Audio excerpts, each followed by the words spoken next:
what turned out to be 6 weeks before he himself was going to be assassinated.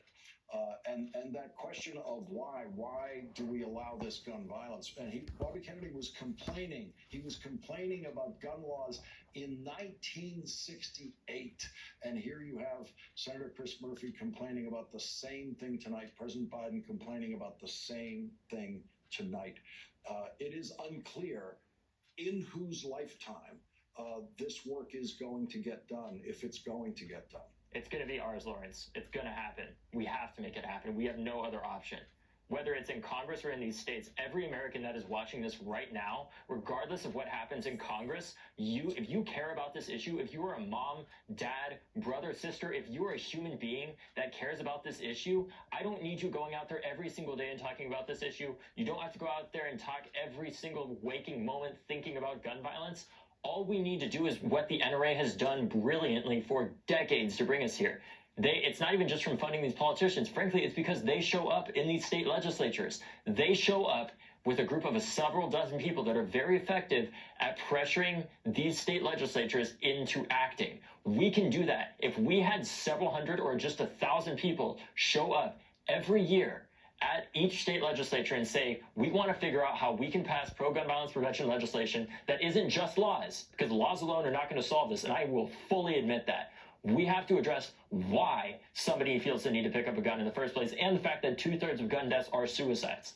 Lawrence, I've had many conversations with Republicans, very, very conservative gun owners, many of whom who've threatened me, who've vehemently disagreed with me, and look, ultimately, what I say to them is like, I'm not going to try to change your mind here.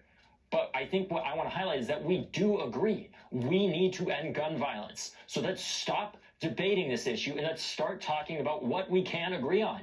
Because the reality is the next Parkland is going to happen until we start acting. The next Newtown, the next Buffalo is going to happen until we address the systematic injustice that drives gun violence, until we address the lack of gun laws that enable people like the fascist in Buffalo, who is self-proclaimed to be a fascist, to get a gun in the first place, and the fact that as Americans, both Democrats and Republicans are failing us right now. We have to work to elect morally just leaders and demand that our current leaders act now, not in the Democratic or Republican interest, but in the future interest of our union to create a more perfect country for all. Because I truly believe, I had a conversation with former Congressman Joe Walsh today on his podcast, a Republican. We agreed on a lot of stuff, even around gun laws, right? There are many of us, I truly do not believe that we are nearly as divided as a country as we think we are. I've not had a single conversation with somebody, even people who insult me vehemently, that I have had, where we don't end up agreeing that while we may disagree on some aspects of gun policy or vice versa, we need to do something about gun violence. So that's my message to Republicans, and especially Republican senators tonight. I don't care if you meet with me. I don't care who you meet with. Meet with your other senators. Let's figure out what is the one small thing, even if it just saves one life. I'm not saying it's going to end gun violence entirely. What is one small thing that we can do to address this issue? Because that's how democracy works. And improvement is better than nothing. And right now, what we've done for basically my entire life is nothing.